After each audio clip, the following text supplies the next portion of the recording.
मेरे भाई, जिसका अपना दल नहीं उसके मसले का हल नहीं, और जिसका अपना नेता नहीं उसका कुछ होता नहीं। जीतता तो है हैदराबाद से, लेकिन वो आवाज उठाता है पूरे हिंदुस्तान की। इंसाफ की बात क्यों नहीं कोई करता? हमारे प्रोटेक्शन की बात क्यों नहीं कोई करता? मॉब लिंचिंग की बात क्यों नहीं करता? हमारे बच्चे जो जेलों में सड़ रहे हैं उनको छुड़वाने की बात क्यों नहीं करता? जो कैंडिडेट आज आपके बीच में लड़ रहा है वो भी किसी वक्त में आम आदमी पार्टी का मेंबर था। आप बता दीजिए कि जब वो अपने कॉर्पोरेटर के साथ ईमानदारी से पेश नहीं आया, वफादारी नहीं किया, तो क्या दोबारा तुम उस पर भरोसा करोगे? हमको डर दिखाया जाता है बीजेपी आ जाएगी। बीजेपी नहीं हो गया, ऐसा लग रहा है जिससे काना दज्जाल हो गया।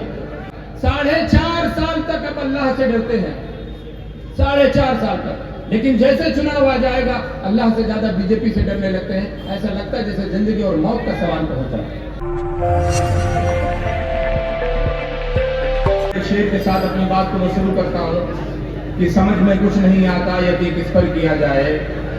गला भाई भी दुश्मन से मिलकर काट लेता है, और बुलंदी पे पहुंचने की दुआ किसके लिए मांगूं? जिसे सर पे बिठाता हूँ वही सर काट लेता है। मोहतरम बुजुर्गों और दोस्तों, मेरे कहने का मतलब है कि हमने जिस पे भरोसा किया, किसी ने हमारे साथ वफादारी नहीं की, ईमानदारी नहीं की। आज के 5 साल पहले, आज के 10 साल पहले इसी विधानसभा से आपने अरविंद केजरीवाल साहब के कैंडिडेट को चुना, और चेहरा कौन था पार्टी का? अरविंद केजरीवाल साहब मुख्यमंत्री बने, दावे बड़े बड़े किए कि हिंदुस्तान की तारीख में कोई इतना बड़ा नेता नहीं निकल के आया है जिसने बहुत बड़ा आंदोलन किया। लेकिन वो किसी के साथ सगा नहीं रहा, आपके साथ भी धोखा किया, जनता के भी साथ किया, और जो उसके साथ चलते थे उनके भी साथ किया। और जो कैंडिडेट आज आपके बीच में लड़ रहा है वो भी किसी वक्त में आम आदमी पार्टी का मेंबर था, और इसी सीट से, इसी हल्के से, इसी वार्ड से आपके कॉर्पोरेटर भी रहे हैं। आप बता दीजिए कि जब वो अपने कॉर्पोरेटर के साथ ईमानदारी से पेश नहीं आया, वफादारी नहीं किया, तो क्या दोबारा तुम उस पर भरोसा करोगे? हमें सिर्फ एक ही डर दिखाया जाता है, चुप रहो वरना भाजपा आ जाएगी, कुछ मत बोलो वरना भाजपा आ जाएगी, इनको वोट ना दो वरना भाजपा आ जाएगी। 6 महीना पहले यही चुनाव हुआ है, 6 महीना पहले लोकसभा में यही चुनाव हुआ। कैसे बीजेपी जीत गई बताओ? क्या हमने वोट दिया था? आपने वोट दिया था? कौन दिया हो? जो वोट देता है उससे सवाल नहीं होती। हमको डर दिखाया जाता है बीजेपी आ जाएगी। बीजेपी नहीं हो गया, ऐसा लग रहा है जिससे काना दज्जाल हो गया। किस बात का बीजेपी का डर दिखाते हो बताओ? कौन बीजेपी को वोट देता है बताओ? ना हम बीजेपी को वोट देते, ना इंशाल्लाह कभी देंगे। फिर बीजेपी जीत कैसे रही है मुझे बताओ? कौन बीजेपी को वोट दे रहा है ये बताओ? सवाल क्यों नहीं आप करते? हमारे अंदर एक डर दिखा दिया जाता है। 4.5 साल तक अब अल्लाह से डरते हैं, 4.5 साल तक। लेकिन जैसे चुनाव आ जाएगा अल्लाह से ज्यादा बीजेपी से डरने लगते हैं। ऐसा लगता है जैसे जिंदगी और मौत का सवाल पहुंचा।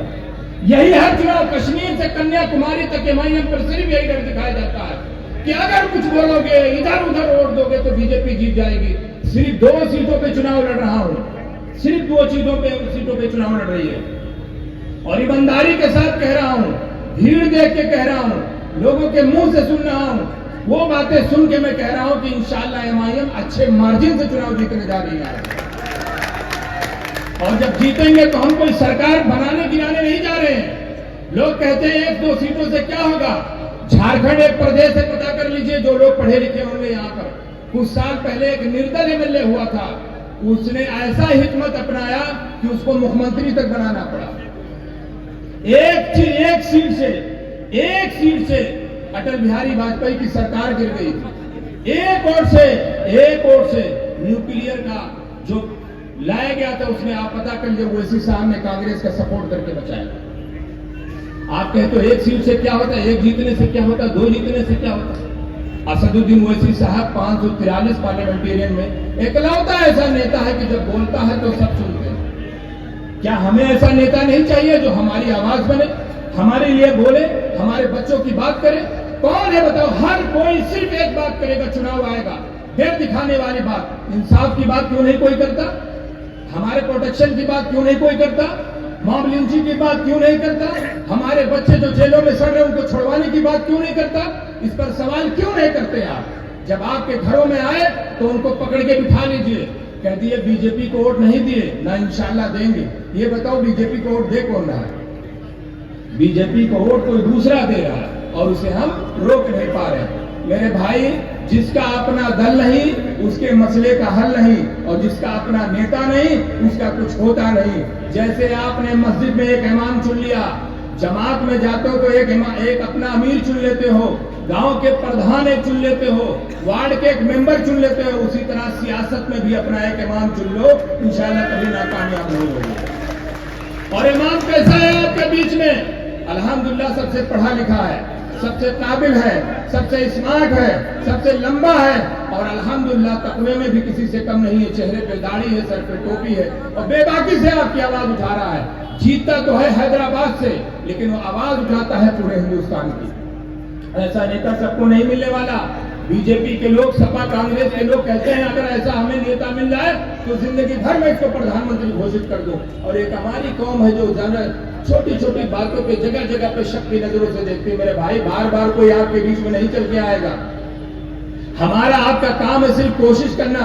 रिजल्ट देने वाला सिर्फ एक ही है, अल्लाह, बाकी कोई दूसरा नहीं। हम कोशिश करेंगे, बार बार कोशिश करेंगे, लेकिन अगर आप मायूस कर दोगे तो बताओ हम कहां जाएंगे।